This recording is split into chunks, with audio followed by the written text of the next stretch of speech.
Hello, I'm Rachel, and if you're listening, you probably already knew that. This is a podcast where I read and review. Rachael 24, are you in there? What is it?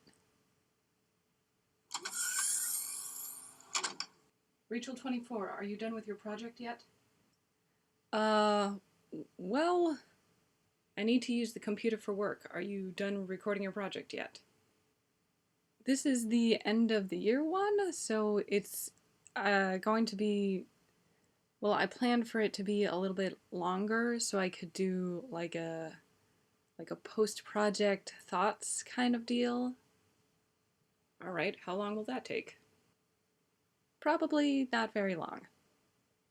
And why is that? Because I didn't read the book. Which book? House of Leaves. And you just decided not to do it? No, it's been kind of a crazy end of the year. I was making an effort to, make the holidays a good one for the family bots. I was writing cards. I was like a dungeon master for a few D&D games with the other clones, and like trying to set myself up for a positive 2120. So you didn't just sit around. You had other things to do and just couldn't quite finish your goal. There's nothing wrong with that. Yes, Rachel 3, but it feels like the project as a whole was a failure. The goals of this project were to read 24 books, and which you did. Not only did you complete your goal, you smashed it out of the park. You added at least 5 or 6 to the number you were expecting to read for the year. Yes, but I didn't read the final book on the list. Not only that, but the second part of this project was to actually talk to people about the books. On last year's New Year's resolution list, I put become closer to the people I love.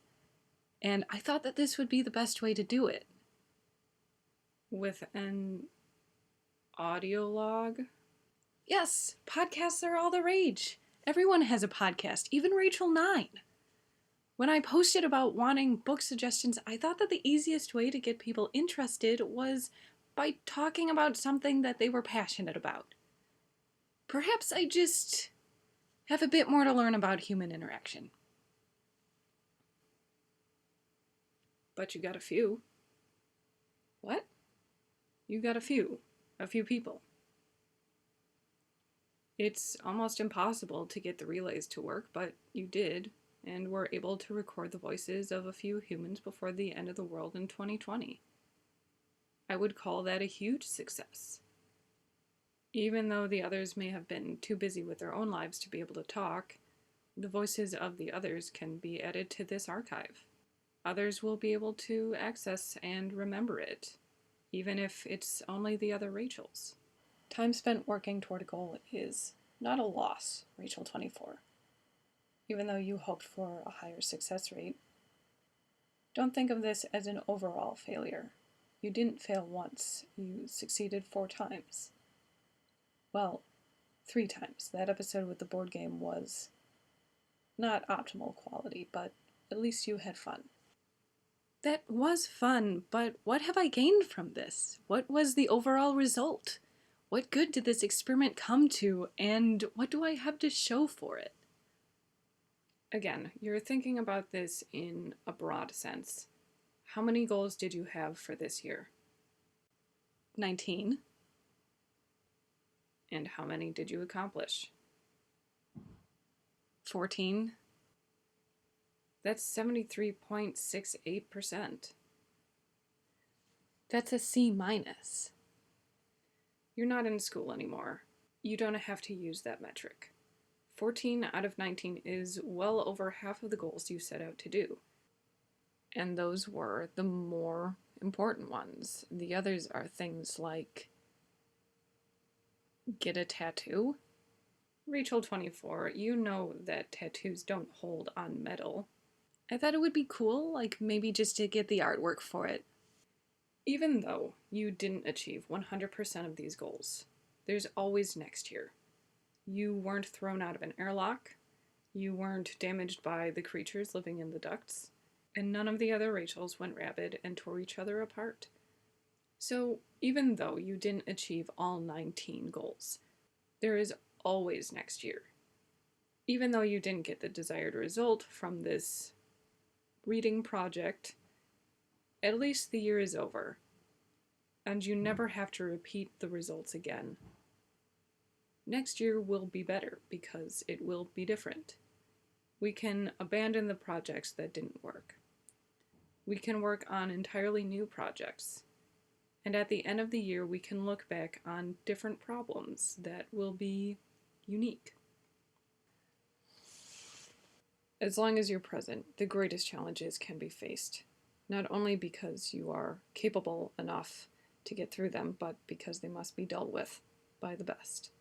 Getting a tattoo is not a challenge. Please choose different goals for the next year. And please let me know when you're done recording so I can use the computer terminal. Thank you for your guidance, Rachael 3. What do you need it for, if you don't mind me asking? I need to look up when the original Howard the Duck movie came out.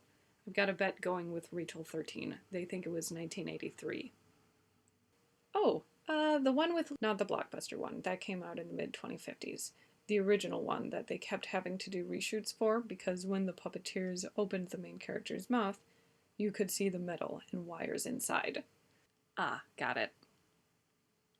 Yeah, very important. So page me as soon as you're done.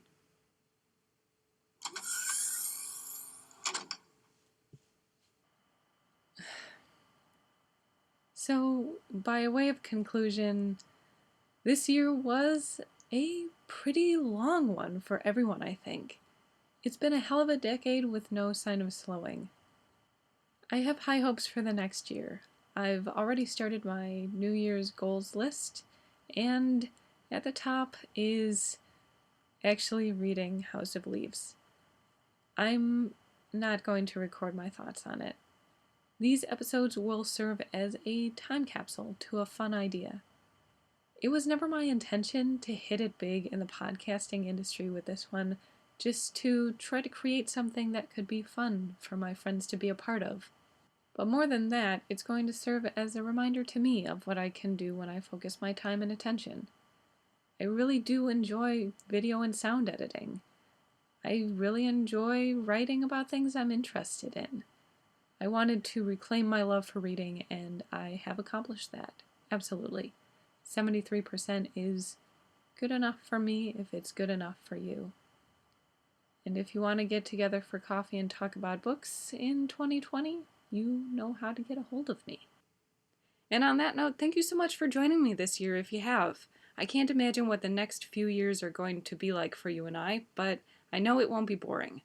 I hope we get to spend it together. I hope that there are big things in store for you, and I hope that you get to read many, many, many good books. Thanks, and Happy New Year!